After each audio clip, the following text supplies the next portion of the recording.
OKC est donc le champion en titre. La question qu'on va se poser aujourd'hui, c'est vont-ils faire le back-to-back? Ce serait une première depuis les Warriors 2017-2018. Et oui, puisque c'est très difficile d'enchaîner des titres dans la NBA moderne. 7 champions d'affilée, 7 ou 8 champions, 7 champions d'affilée se sont succédés donc pour eh bien nous donner une NBA très ouverte. Voilà, OKC donc, une équipe jeune, une équipe en surpuissance qui a gagné 68 matchs la saison dernière, qui a fait presque une saison parfaite avec une défense de fer, une finale qui nous a régalé puisqu'elle a fini en 7 matchs avec la blessure de Tyrese Haliburton bien sûr, une attaque de fou, 119 points par match, 3e de NBA et surtout une défense mémorable. On se souvient de la série face à Nikola Jokic et les Nuggets. C'est des moments qui sont évidemment restés en mémoire. OKC donc parmi qu'est-ce qu'il y a? Il y a 4 ans. Il y a match en 7, Erwan, 20 ans de métier, bravo à toi en tout cas. 7 matchs donc, ça s'appelle une erreur, mais on n'était pas obligé de la souligner. Pardon. Bah oui, mais c'est pas grave, écoute, match 7, Tom, je suis désolé mon grand. Donc voilà, match 7 l'année dernière et le premier titre pour cette franchise, cette jeune franchise du Thunder bien sûr. On enlève le grand passé des Supersonics lorsqu'on parle de cette franchise. Erwan, il y a tout pour faire la continuité. Après, je vais pas vous mentir, on le dit chaque année, hein. On dit tout le temps la même chose. Ouais, mais... Le grand favori, on a dit ça pour Boston. Grand favori, le grand favori. Et finalement, on a dit ça pour Boston qui derrière a fait une saison tout à fait tranquille et qui ne doit sa fin de saison qu'au tendon d'Achille de Jason Tatum qui pète. Les blessures sont les blessures. Sinon, je pense qu'il serait retrouvé en finale et l'histoire aurait peut-être été différente. Il n'empêche que moi, il y a un détail qui me fait croire que cette équipe-là a tout pour avoir le doublé. C'est on l'a dit, une super défense, une super attaque, un MVP en puissance. C'est une équipe très jeune, avec un coach jeune. C'est une équipe qui a encore la dalle. Mais quand c'est une équipe qui est championne pour la première fois et que les mecs savent même pas ouvrir des bouteilles de champagne, je me dis que c'est pas des nighters. Gare à vous! Je me dis que c'est pas des nighters, que c'est pas des mecs qui ont passé l'été dans des pool parties à tout arracher. Et quand j'entends les discours et quand je vois la construction de cette équipe-là, avec cette nouvelle génération, en fait, il y a encore des mecs qui sortent beaucoup et tout, mais j'ai l'impression que c'est une équipe très saine, sur et en dehors du terrain. Donc en fait, certains pourraient dire ouais, t'es champion et dans tout ce qu'on connaît, Magic a toujours dit que c'était très dur de gagner 2 fois d'affilée. Larry Bird n'a jamais réussi à gagner 2 fois d'affilée. Les Spurs n'ont jamais gagné 2 fois d'affilée. Jordan a toujours dit que le 2e titre était le plus dur à gagner. Mais moi, cette équipe-là, je trouve que elle a tout pour cruiser vers un second titre. Franchement, c'est horrible parce que je suis d'accord avec toi, hein, bien sûr, mais on le dit chaque année. Donc il y a les questions qu'on va se poser aussi aujourd'hui, c'est qu'est-ce qui pourrait empêcher OKC d'aller au bout? Parce qu'il y a tout est aligné. Et voilà, ils ont tout, ils sont jeunes, ils ont la dalle. C'est une défense de fer. Les gars vont continuer à progresser. On pense forcément à Jalen Williams. Chet Holmgren va rentrer dans une année où il a signé un gros contrat. Et il va être naturellement toujours meilleur. Ils sont forts à l'intérieur, ils sont forts aux extérieurs. Il y a absolument tout. Il y a absolument tout. On apprécie aussi cette histoire fantastique. C'est le speech de qui? C'est Isaiah Joe, non c'est pas Isaiah Joe, oh c'est qui les gens? Je sais plus, ça va me revenir. Mais lors de la parade. Aaron Wiggins? C'est Aaron Wiggins, exactement. Le discours d'Aaron Wiggins, le speech d'Aaron Wiggins lors de la parade, ils sont dans le stade, etc. Et il dit il y a 4 ans, on était la pire équipe de toute la NBA, on avait gagné 20 matchs ou je sais pas combien. Et c'était tous les mêmes mecs. Il y avait les mêmes joueurs, il y avait le même coach, il y avait les mêmes supporters. Et aujourd'hui, on peut nous appeler NBA Champion. Et c'est vrai que c'est exactement l'état d'esprit de cette équipe. Il y a un truc bulldozer. Tu vois, on a eu des doutes l'année d'avant, on se disait le shooting est pas assez bon, et ils vont peut-être se faire avoir par des équipes plus expérimentées. L'année dernière, le fait d'aller au bout, alors qu'ils sont très forts, mais t'as l'impression qu'ils n'ont pas exploité complètement le potentiel de l'effectif complet, je me dis, mais en fait, ils sont juste trop forts par rapport aux autres. Il n'y a rien qui va les empêcher d'être champions, de faire un back-to-back. L'année dernière, en fait, les seuls doutes qu'on a eus, c'est en finale NBA. Quand tu perds le premier et qu'Indiana fait un match. Non, il y a aussi contre Denver. Oui, il perd 3-2. Il perd 3-2. Aaron Gordon, avec ce tir à 45. Ah ouais. Tiens, voilà, super, merci les gars, vous êtes vraiment excellents. C'est lui. Mais moi, l'année dernière, ils ont eu 2 moments où ils auraient pu se casser les dents et dire ah, vous voyez, la saison régulière, c'est pas les playoffs, c'est contre Denver, t'as raison. Et en finale contre Indiana, où ils étaient grandissimes favoris, et ils se sont fait peur. Mais parce que c'est normal, c'est une équipe jeune, tu découvres les finales pour la première fois, étaient grandissime favori.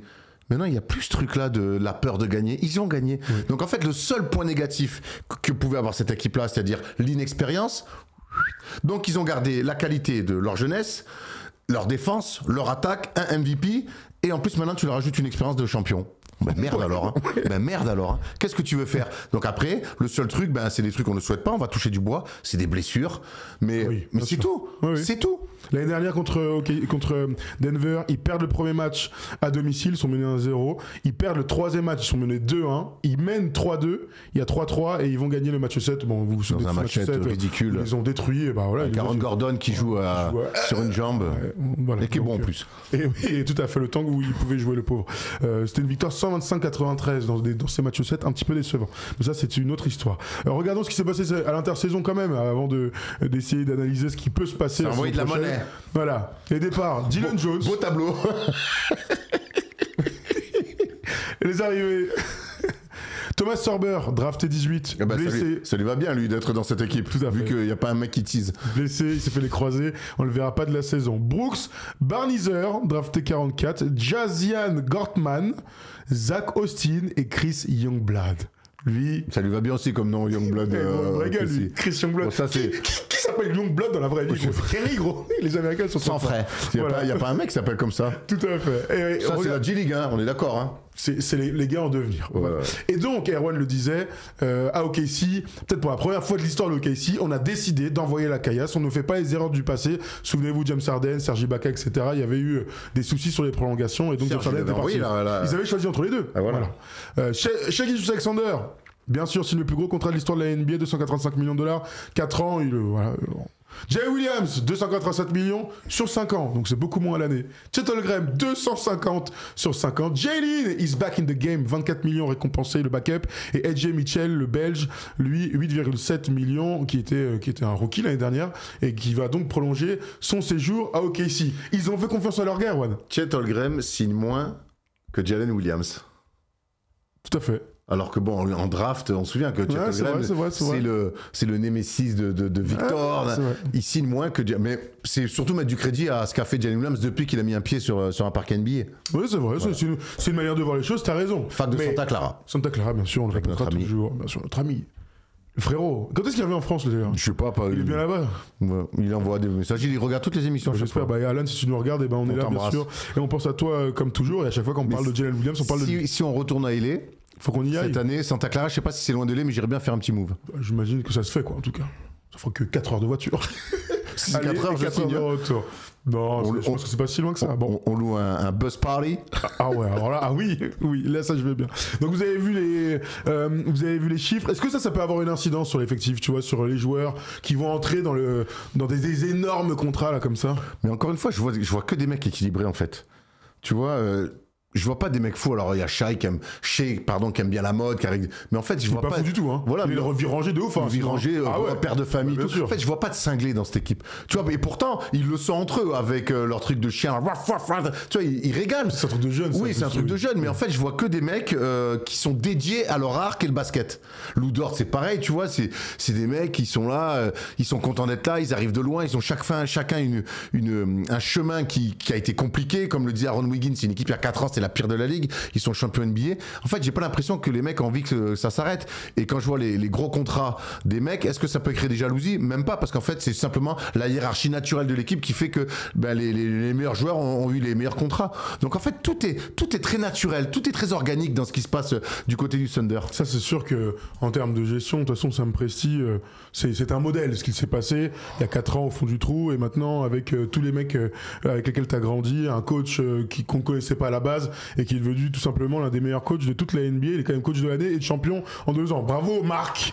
68 victoires, je le rappelle, l'année dernière, c'est donc l'une des meilleures saisons de tous les temps. Hein. De toute l'histoire. Voilà, tout simplement. Donc voilà. Parlons de Shai Gilgeous-Alexander du coup, parce qu'on va commencer par lui bien sûr. Shai fait la saison parfaite, on peut juste pas faire mieux en fait. Hein. T'es MVP, t'es champion, MVP des finales, MVP de finale de conférence, des stats juste exceptionnelles en saison régulière, plus de 32 points, 5 rebonds, 6,4 passes, le nombre de lancers francs bien sûr, il est à 8, ça fait toujours parler, un super pourcentage à 51%.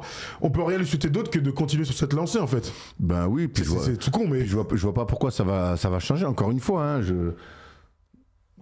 pourquoi Shai serait moins fort que l'année dernière?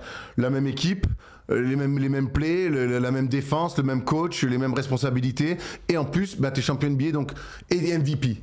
Donc en fait, de facto, parce que quand on te dit, tiens bravo, t'es le meilleur joueur de la ligue, j'imagine que ça te rend meilleur. Donc moi je m'attends même à un Shai encore meilleur. Oui, dans les mêmes stats, mais au moins meilleur. Enfin, après, meilleur. Et puis tu vois, moi. Je sais pas ce que ça peut être meilleur, il peut pas être meilleur. En vrai, tellement fort. J'aime à croire que des runs de playoff te rendent meilleur. J'aime à croire que des finales NBA que tu gagnes au forceps, ça te rend encore meilleur. Il a galéré un peu chez dans les finales, souviens-toi, il a eu des moments compliqués. Et puis il sort ce match, cette fin de match incroyable, je crois que c'est le match 4 à Indiana, il sort un match exceptionnel, ou match 5, je sais plus. Je te dis ça. Et je sais pas, il a vécu. En fait, quand tu traverses ça, cette saison, ce run de playoff, ces finales de cette manière-là, mais gros, il a quel âge? Il a même pas 30 ans. Non, il a 27 ans. 27, ouais, c'est vrai. Il a 27 ans cette année chez Gilles Alexander. D'accord. Je te donne. Donc le pire est à venir, je te le dis. Pour les autres, ouais, pour les adversaires. Pour les autres. Le match dont tu parles lors des finales NBA, bon, après je sais pas, il était. Il met 17 points.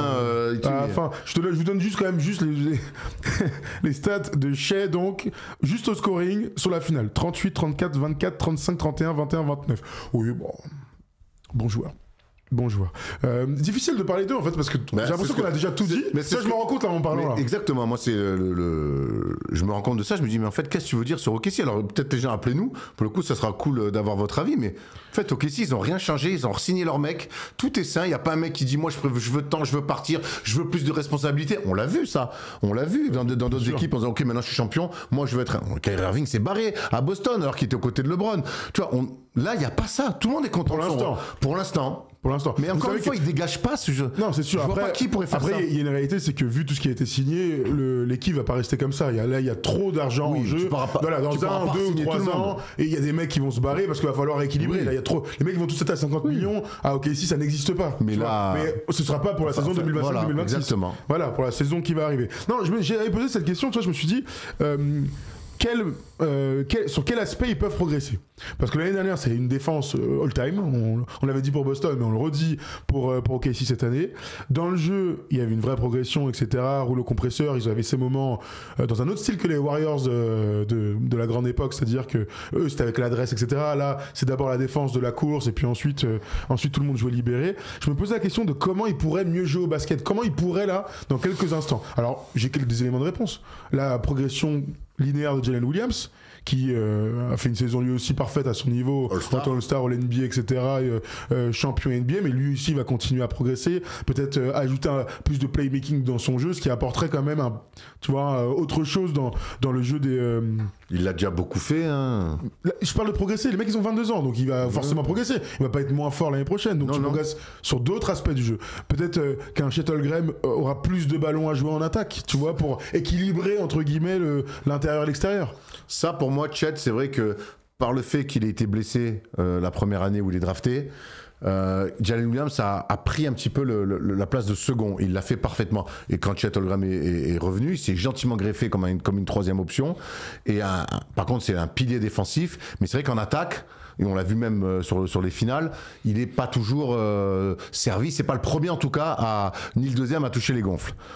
Mais je reste persuadé que c'est un potentiel offensif aussi énorme et qu'avec une saison complète et à 100%, parce que je souviens que l'année dernière, avec Andrew Wiggins, là, quand il se pète le coccyx, moi je le croise à Vegas en béquille, on est fin décembre.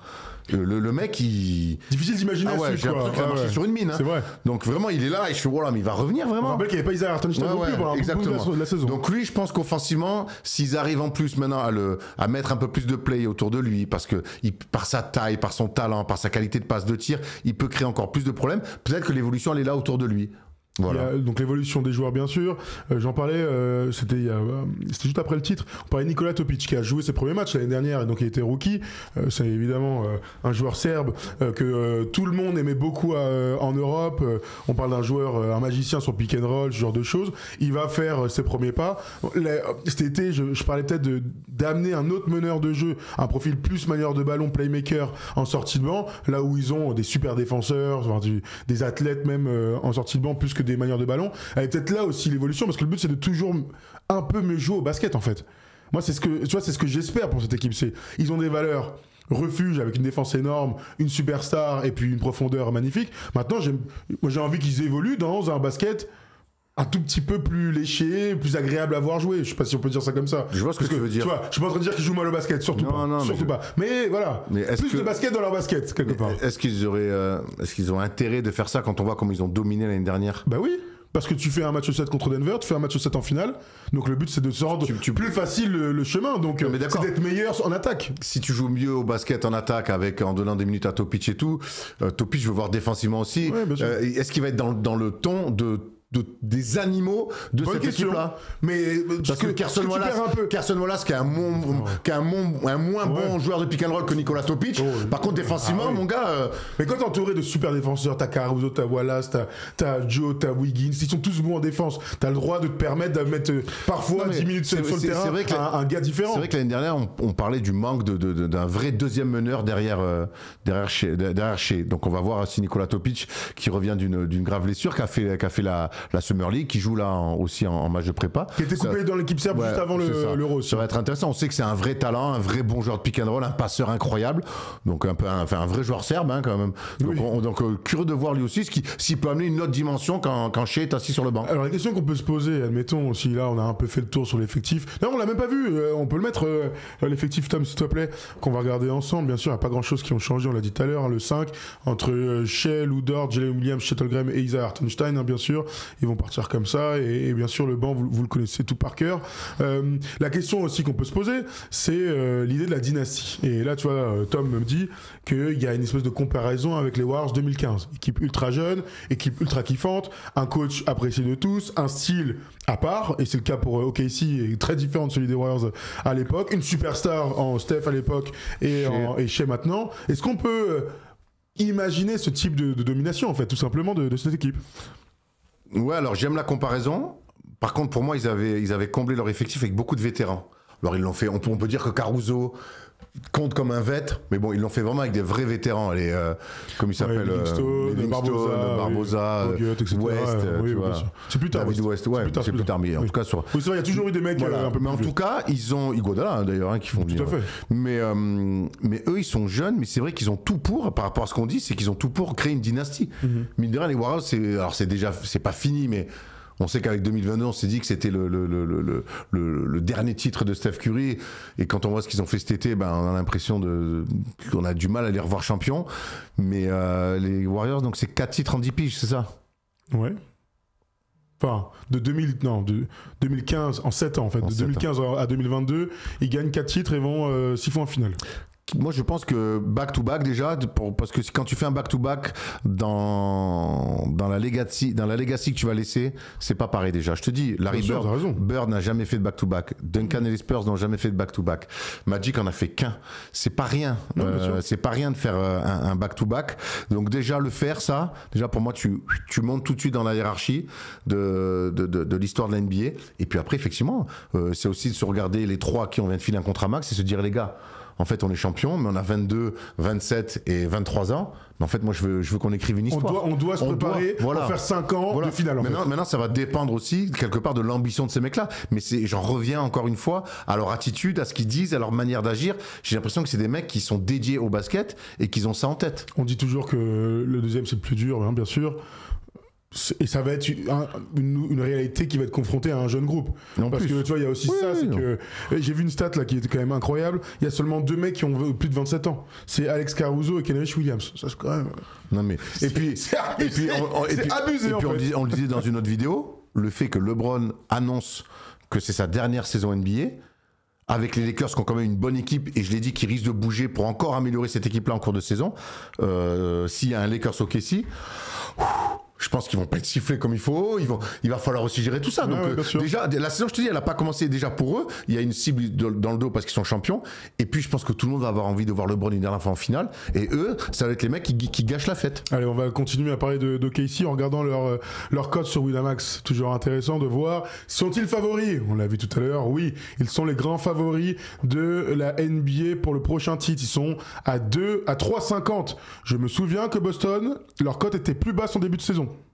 A été plus basse. Et OKC et Cleveland les avaient rattrapés au fur et à mesure de la saison. Donc ayez bien ça en tête. Ils sont largement favoris, 3,50, 8,50 pour nos amis de Cleveland en deuxième. Mais la saison est longue, il peut se passer beaucoup de choses. Vous nous rejoignez avec le code FT10, comme d'hab, bien sûr, les amis, sur Winamax. On va accueillir Christophe et il va nous dire, lui, ce qu'il en pense de tout ça après notre début d'analyse. Pas du tout Christophe, c'est Baptiste. Christophe, c'est mon gars du PSG qui vit à Arles. C'est Baptiste qui est là. J'espère que Baptiste a un accent, lui aussi. Salut Baptiste. Salut les gars. Non, pas l'accent, je suis de Paris. Ah, le Paris, Donc, pas un Parisien pour l'OM, j'espère, hein. Comment ? Pas un Parisien pour l'OM, j'espère. Non, du tout. Un Parisien pour Sochaux, aucun rapport. Oh, le Montbéliard, frère. Sochaux, ils sont en quoi, Sochaux, maintenant ? C'est bon, on s'en fout, non ? Ils sont en national maintenant. Est-ce qu'ils ont toujours une pelouse chauffée à Sochaux, vu qu'il fait moins 28 Comment il s'appelait ce stade déjà ? Attends, ne le dis pas. Ah, comment on est mauvais comme ça ? Tu vois, c'est là que je vieillis. C'est pas la Méno, c'est Strasbourg. Commence par un B. Bonal, Stade Bonal. La pelouse chauffée, là. Ah ouais. Régalade, Pierre-Alain Fausse, tu nous regardes. Quel enfer d'aller jouer là-bas l'hiver. Allez, on fait une énumération des joueurs de Sochaux qu'on connaît. Non, je rigole, bien sûr, on le fera dans une prochaine émission peut-être. Alors, dis-nous tout, Baptiste, toi, le socialien, donc là, c'est vraiment une grosse soirée qu'on est en train de faire. Hein. On a des gars vraiment improbables. Qu'est-ce que tu penses d'OKC ? Est-ce que tu es fan d'OKC déjà ? Je suis un très très grand fan d'OKC depuis Russell Westbrook. Hein. J'ai vu la remontada des Warriors il y a 10 ans, là, donc très gros fan d'OKC. Très bien. Alors du coup, après avoir célébré ce titre au Champomy tout l'été, comme les joueurs, est-ce qu'ils vont faire un back-to-back ? La voie semble royale. Obligé. Ils sont obligés de faire le back-to-back. Votre titre, il l'a bien mis. Hein. Il est bien dit, c'est objectif back-to-back. Il n'y a aucune équipe qui a un roster fait pour battre OKC.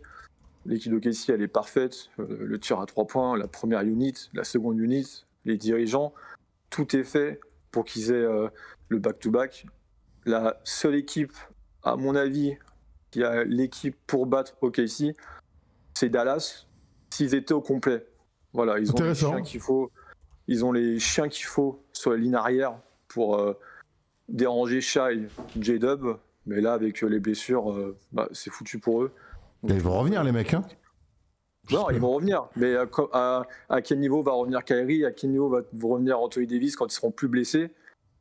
Voilà, c'est des si, alors que OKC, ils ont... Il paraît qu'il est hors de forme, Anthony Davis. Oui, mais il a expliqué qu'il revenait souvent avec un peu de poids, parce que dès qu'il reprend l'entraînement et la vie, il perd 4-5 kilos pendant la saison. Donc il préfère revenir. C'est une drôle d'excuse. Hein. J'ai jamais entendu ça de l'histoire. Chaque aussi faisait pareil, avec 30 kilos en plus.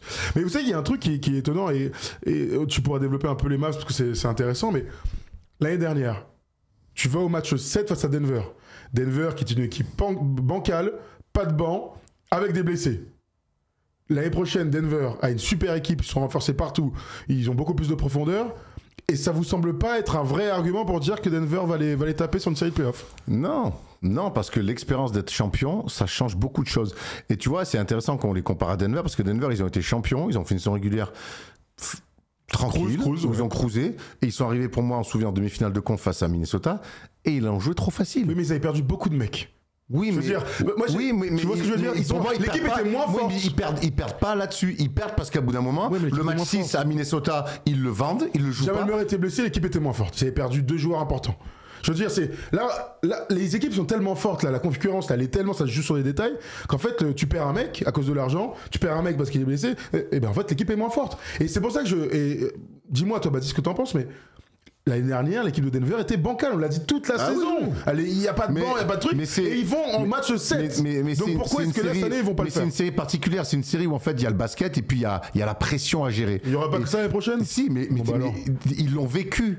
Ils l'ont vécu et vaincu cette pression face à Denver et face à Indiana en finale NBA. Ils sont champions NBA. Ton statut change. C'est comme quand tu as le permis. Tu fais tes heures de code, tu fais tes heures de conduite. Tu sais conduire, mais tu n'as pas le permis. Tu as le permis, tu as le droit de conduire. Là, c'est pareil. Tu peux être champion, tu dois être champion. Hop, mais non, mais hop. Tant que t'es pas champion, t'es pas champion. Une fois que tu l'es, ton statut change. Mais alors du coup, ce que tu viens de dire, ça marche pour Denver, et pourtant ils sortent de 2 années compliquées. Donc, je veux Denver, dire, ils sont plus champions, ça fait 2 ans. Mais c'est ce que je te dis. C'est ce que je te dis. C'est-à-dire qu'en fait, les 7 années qui viennent, qui viennent de s'écouler, sont Oui, la preuve que ça ne marche pas cette théorie. Bah, mais encore une fois, avec ce roster jeune, avec ce roster qui est reconduit, ce qui n'a pas été le cas de Denver. Denver, moi je trouve qu'ils ont fait le meilleur été, le meilleur intersaison de la ligue. Maintenant, il y a beaucoup de mecs, il y a eu beaucoup de mouvements quand même. Alors on sait que Jokic peut simplifier les choses. Revenus. Moi j'ai quand même, ils reviennent de 2 ans. L'autre il était plus en Santiago qu'en basket, Bruce Brown. Tu connais ces mecs-là, il va revenir. Certes, okay. Et moi j'ai un vrai point d'interrogation sur Jamal Murray.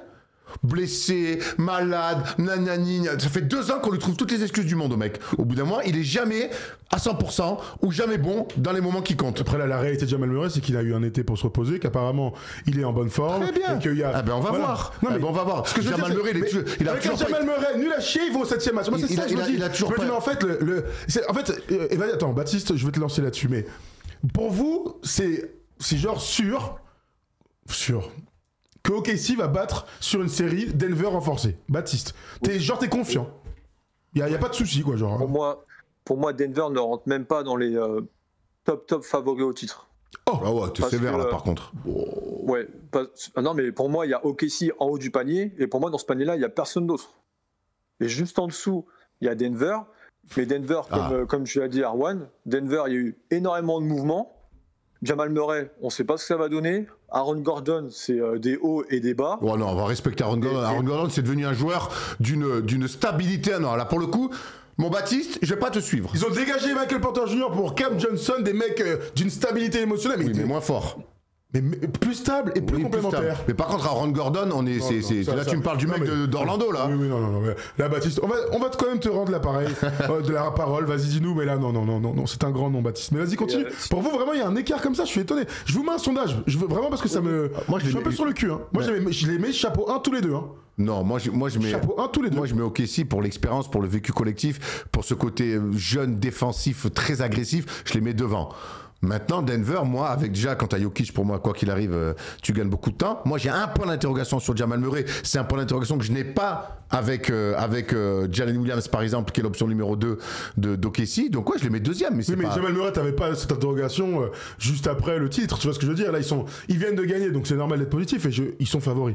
Mais je veux dire qu'à un moment donné, moi, je me replace dans ce que j'ai vu.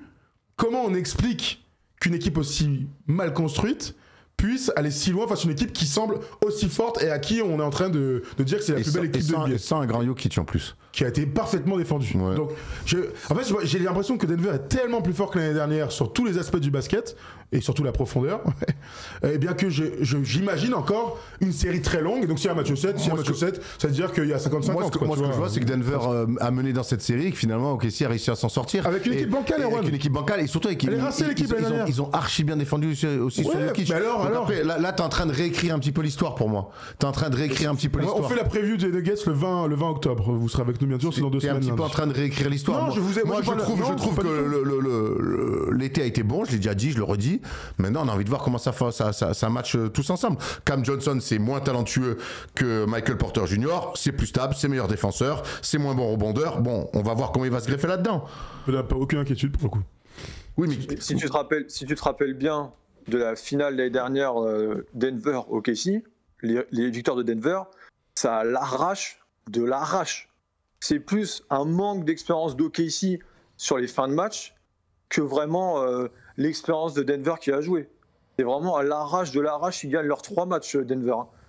Moi, j'ai un OKC avec de l'expérience et tout, je pense que ça fait 4-2 voire 4-1 sur la série. Quand tu gagnes 3 matchs dans une série, moi j'ai toujours du mal à dire que c'est à l'arrache. Franchement, je vous le dis honnêtement, c'est-à-dire qu'il y a eu au moins, c'est-à-dire qu'il y a 7 matchs, il y a eu une tôle, il y a eu une deuxième tôle match 2, sinon il y a 5 matchs serrés. Donc moi je peux aussi dire qu'il y a un autre match qui aurait pu tomber dans côté Denver, tu vois, si on va dans les trucs comme ça. Oui, parce que quand il y a des money time, bah oui, de toute façon chacun a des atouts. L'autre question que je me pose par rapport au KC, c'est autant Shai est un joueur exceptionnel d'un contrat de money time, etc. Est-ce qu'on peut pas imaginer que malgré l'expérience et tout de ce qui vient de se passer, il y ait des bugs de fin de match, des bugs qui te permettent pas de passer. L'année dernière, ils ont été magnifiques avec des shoots dans le corner. Jalen Williams a été particulièrement clutch grâce à des décalages de Shai Alexander. Est-ce que le fait d'avoir, tu sais, qu'il manque un deuxième mec, tu vois, très créateur ou très bon dans l'un contre un, je m'entends. Très bon dans l'un contre un dans les fins de match, ça puisse pas les limiter s'il y a une adversité qui augmente en face. Mais, Tu vois ce que je veux dire? Ouais, je vois, mais je vois pourquoi tu veux que c'est ça en fait. Donc on a aucune crainte en fait. Ils Mais non, sont, mais j'ai pas aucune crainte, je te vois, je vois bien que tu essaies d'aller chercher. Maintenant, on va voir les premiers matchs, ce qui se passe, on va voir leurs attitudes. Tu me dis d'un deuxième Non, on parle des l'équipe, moi je parle des playoffs, là, des premiers matchs, on s'en fout. Bon, d'accord, mais enfin, moi après, tu as les mêmes tirs, tu fais gamelle, bon, c'est le basket, tu mets pas. Et, ouais, mais donc ça peut quand même arriver, ça me rassure. Ah, bah oui. Ah, ouais. Mais non, mais là, au lieu de mettre une filoche, tu prends un peu au fond, tu fais gamelle, ça sort. Bon, mais c'est le basket. Non, mais parce que là, j'ai cette sensation qu'ils sont. Tu parles d'un deuxième créateur fort 1 contre 1, c'est pas Jalen Williams ce mec là? Et on est sûr que Jalen Williams sera toujours ce mec là. Mais je sais pas, ça fait 3 ans qu'il est dans la ligue, ça fait non parce qu'il a été catastrophique sur des fins de match contre Denver notamment, contre Denver et le match d'après et les séries d'après, boum, le mec. Ah ouais, c'est vrai. Il a quand même fait un match à 40 pions en finale. Donc au bout d'un moment, moi j'ai plus envie de croire à une évolution de ce mec-là qu'à un mec finalement qui va s'écrouler parce que son statut a changé. Personne ne va dire qu'il va s'écrouler. Moi je te parle de fin de match. Je te parle de fin de match qui tombe d'un côté ou l'autre. Parce que après, si ça reste des pièces en l'air, Tom, les fins de match, tu le sais. Bah non, parce que ça dépend qui t'es sur le terrain, ça dépend de comment tu emmènes les choses. Avec ce qu'ils ont vécu l'année dernière, saison régulière, playoff finale inclus, pourquoi cette année j'irais moins bien les fins de match? Ben voilà. À part le fait qu'une équipe en face soit plus forte. Ah ben voilà. Mais qui? Non mais soit plus forte que ce qu'ils ont rencontré jusque-là. Ah très bien, j'attends de voir. En fait, tu sais ce qui est fou, c'est que l'année dernière, et on se l'est beaucoup dit pendant les finales, mais que cette finale entre OKC qui nous semblait bien plus fort qu'Indiana aille en 7 matchs, tu sais, j'étais vraiment en train de me dire, alors il y a l'inexpérience, la peur de gagner, on peut dire ce qu'on veut, mais on était resté quand même, tu vois, très circonspect sur le fait que la série aille si loin. Alors il y a une équipe qui était magnifique en face, sans aucun doute, mais il y a une équipe qui était censée être plus forte que l'autre. On avait dit 4-0, 4-1, 4-2. Mais pour moi, vraiment, je le répète, pour moi, les finales d'OKC, c'est pas leur meilleur basket.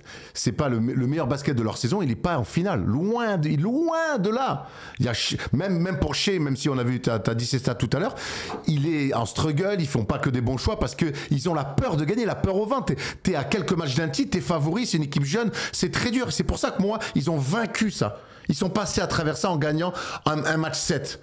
Et Dieu sait que les autres, ils leur ont filé du fil à retordre. Les autres, ils avaient rien à perdre, quoi qu'il arrive. Ça, c'est vrai. Quoi qu'il arrive. Ils ont joué contre une équipe.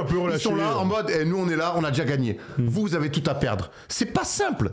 C'est pas simple. Et ils l'ont fait. Et heureusement qu'il y a une blessure au match 7. Voilà. Il y a la blessure de Dali Burton. Mais maintenant qu'ils ont vaincu ça, mais le pire est à venir. Voilà.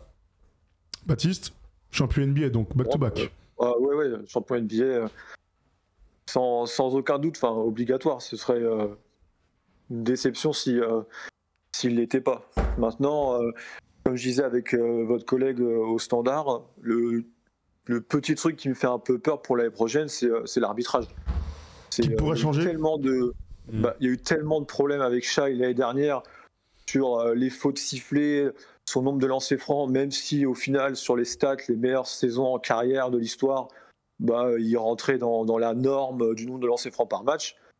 Mais on sait que la NBA aime s'adapter pour les fans, pour le public. J'ai pris par exemple l'exemple de Trae Young, qui après, il s'arrêtait, il faisait des drives, et d'un coup il s'arrêtait. Et ça, d'une année à l'autre, ils ont dit stop, maintenant on n'a plus le droit de faire ça.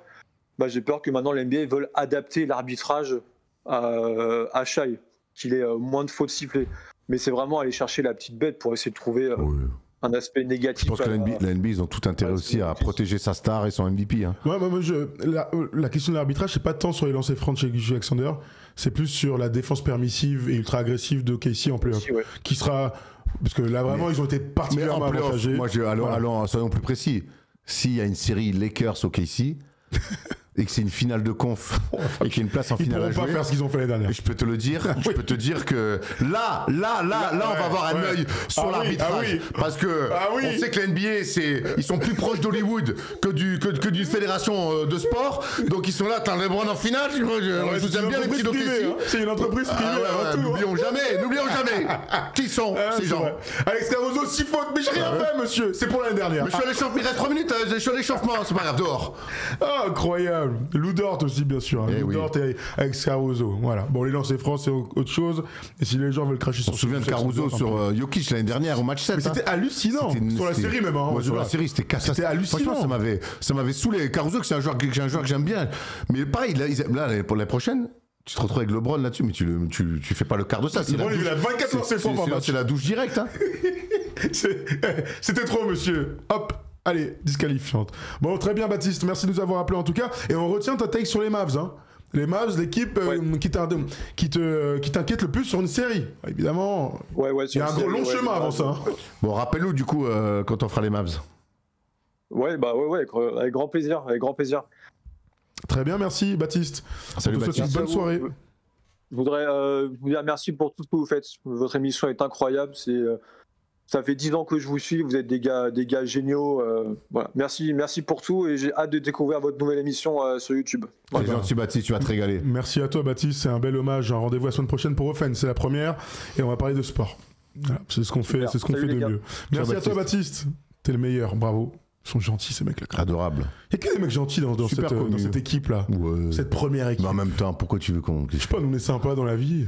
Souvent les gars ils nous disent mais vous êtes pareils dans la vie, mais nous sommes pareils dans la vie. Exactement. Nous sommes même encore plus sympas. Encore plus sympa. Beaucoup plus sympa.